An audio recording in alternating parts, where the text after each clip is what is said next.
All right, the Yakan language again with the days of the week. Pay attention because I have a lot to say about this. As you know, Yakan is one of those languages in the Philippines that wasn't really um, in direct contact with the Spanish language. There wasn't a lot of foreign influence besides languages like neighboring languages and especially the Arabic language because of the religion, the Islam religion that made its way into the archipelago before Hispanic colonial times. Now, because of this, most of the Yakan language, most of the Yakan borrowed words of foreign origin do come from Arabic, and some of them come indirectly from Sanskrit via Malay language or other languages in contact, right? But keep in mind, even though Yakan has a lot of foreign influence from Arabic and even Sanskrit, Yakan is still classified as an Austronesian language. It's a Malayo-Polynesian language, but is not a Semitic language like Arabic is. Okay, so just keep that in mind. Um, some of the things that make this interesting is that even though Yakan got its days of the weeks borrowed from Arabic and not Spanish, Arabic itself had it like I don't know, the days of the week in the Arabic language itself had some really interesting origins. So, for those of you who do know the Arab language or the Arabic language, this might come in easy for you, okay? Just some side notes might be with the phonology because Yakan again doesn't have some phonological sounds that the Arab language has. There, right? The Arabic language has some interesting features that Yakan does not exhibit. So days of the week will start with Sunday, right? In Yakan, it's Ahad, right? Ahad. Now this came from the Arabic word al-ahad, right? Al-ahad. And it's coming from that root word al-ahad. Now we in Yakan it doesn't have that article, that definite article al or as or as, right? It just depends on what in Arabic the vowel or consonant it comes with just kind of fuses with it, right? So in this case it's al, right, with the apostrophe, and that's kind of like a glottal stop I'd like to say, but in Yakan that doesn't exist. Those articles, those definite articles in Arabic get lost in Yakan. Okay, with the respect to the days of the weeks. Gosh, I'm blanking out because I have like I blank out a lot because I have like languages running in my head all the time, different languages. Anyway, so in Arabic we get al-ahad, right? But in Yakan it's just ahad, right? Ahad.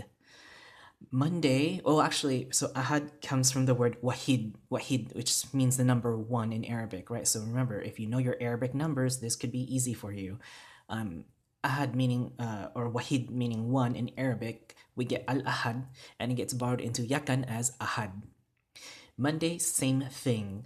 Al-ithnain, right? Al-ithnain, al-ithnain. And it comes from the word ithnain, remember that interdental fricative, th, makes the voiceless interdental fricative, and it comes from the word ithnain, which means two, the number two. Okay, so we have Sunday, which is one, Monday, which is two. Al-ithnain. In Yakan, that got carried over and borrowed as isnin, right? Isnin, because remember, that th, that interdental, voiceless interdental fricative sound gets changed to a sibilant sound, right? The s, right? Isnin, okay, isnin. And that I sound, that ithnain gets that a, that diphthong gets translated as an e, right? Ein into an e, right? So we get nain to nin, right? Alithnain to isnin. Moving on for Tuesday, same thing that we see here again with the voiceless interdental fricative, and we have athulatha, right? Athulatha. And the root word here in Arabic is thulatha, right? Thulatha, and it means three. It comes from the word three, thalatha. Thalatha means three, and then we get thulatha, which is al-thulatha, which is Tuesday, the third day of the week, starting from Sunday. So three. But same thing in Yakan, right? That in voiceless interdental fricative, the th sound, tha, that doesn't exist in Yakan's phonology, so it got translated as a sha, right? Sha, sha.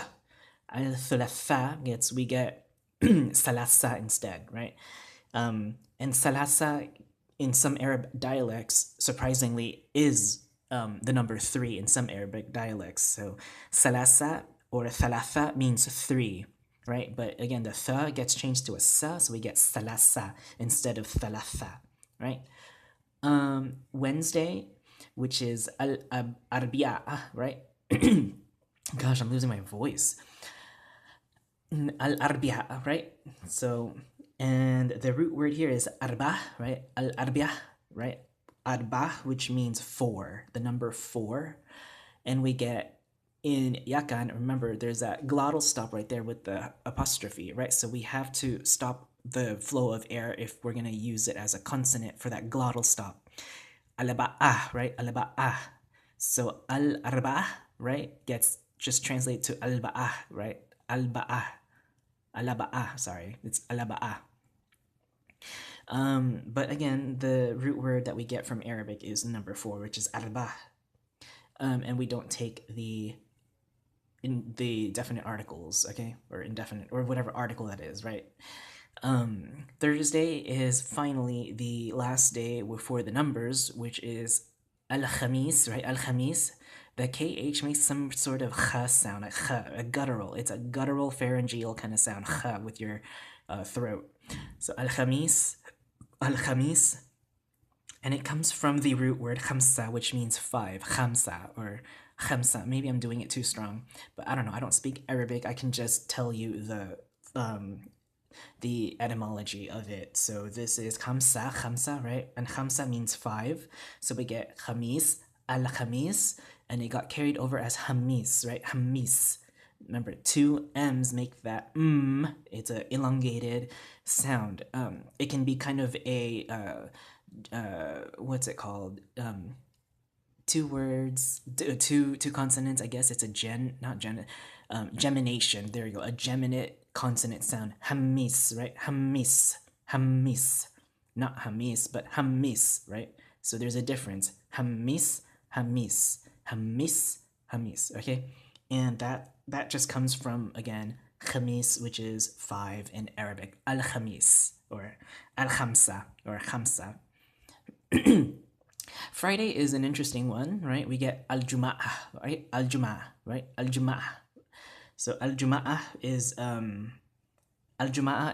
whatchamacallit, gathering, right? Because in Arab countries, Friday is a day of gathering with friends, families, loved ones, stuff like that, right? Al-jum'ah, okay?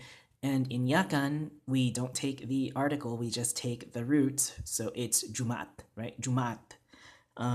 And Jum'ah in Arabic means gathering. I don't know what it means in Yakan. I guess it just means just Friday. But Juma'at, right? Juma'at. Again, there's that glottal stop. So Juma'at, right? And it means Friday. Actually, it's nice to see that there's a consonant stop there. Or not stop, but some sort of consonant stop-ish right there, right? Juma, right here, it's just an open vowel. Here, it's a closed vowel with a consonant at the end. So, Juma'at. And finally, we have Saturday. And Saturday just means, like, as-sabt, right? As-sabt in Arabic. As-sabt. But, again, we don't take that article. We just take the root word sabt. You can think of Saturday, since it looks like it's sabt, you can think of it as a Sabbath, right? A Sabbath, or a Sabbath, like the day of Sabbath, right? Sabbath, right? Sabt. But here, we just take it as sabtu, right? Sabtu. And then there's a glottal stop, so sabtu, sabtu. It's weird how it's just borrowed that way, but you can see how it was the etymology of the word, okay? So again, we have from Sunday to Saturday, we have in Yakan, Ahad, Isnin, Salasa, Alaba'ah, Hamis, Juma'at, Sabtu, okay? And I hope that can kind of help you with learning the days of the week in the Yakan language.